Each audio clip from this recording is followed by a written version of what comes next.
Now we move on to our next news. Storm Nils, which lashed southwest France over the past 2 days, has caused severe flooding, leaving vast areas underwater.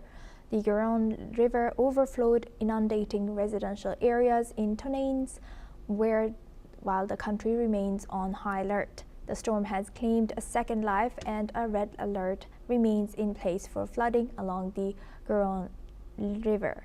France's flood alert system has been working tirelessly, with the nation's alert levels hitting unprecedented numbers.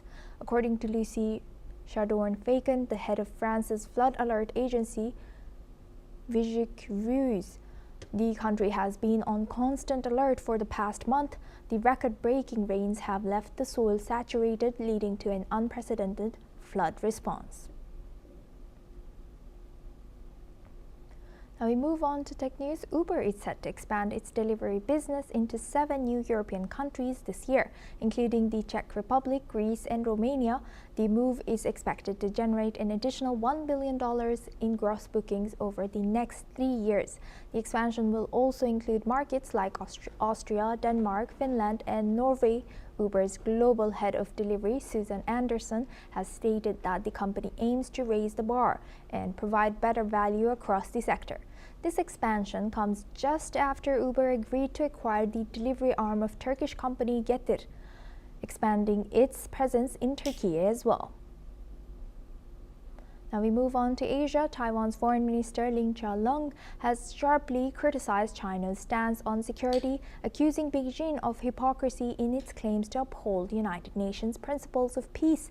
Lin's remarks come in response to Chinese Foreign Minister Wang Yi's comments at the Munich Security Conference, where Wang has warned against efforts to split Taiwan from China and accused Japan of stoking tensions over the island. In a statement, Lin has emphasized that Taiwan's sovereignty has never belonged to the People's Republic of China, whether under historical facts, objective reality, or international law. Lin has further rebuked China for its actions, stating that while Wang boasts of adhering to the UN Charter, China's military provocations and violations of UN principles, including the threat of force, exposes its hegemonic behavior. While China's military has regularly staged exercises near Taiwan, with the latest round of mass war games conducted in December, Taiwan, which views itself as a self-governed democracy, rejects China's claims, stating that Taiwan's sovereignty should be determined by its people, not Beijing. Taiwan's position also counters China's argument that the island was returned to Chinese rule at the end of World War II. Now we move on to Mexico. Massive protests have broken out in Zacatecas, City of Mexico, after workers at a silver mine owned by Canada's Vizsla Silver Corp were kidnapped and killed. People from multiple age groups marched, holding banners to mourn the victims and speak out against extortion. Authorities found the bodies of 10 victims in Sinaloa and believe that they may have been mistaken for members of a rival gang.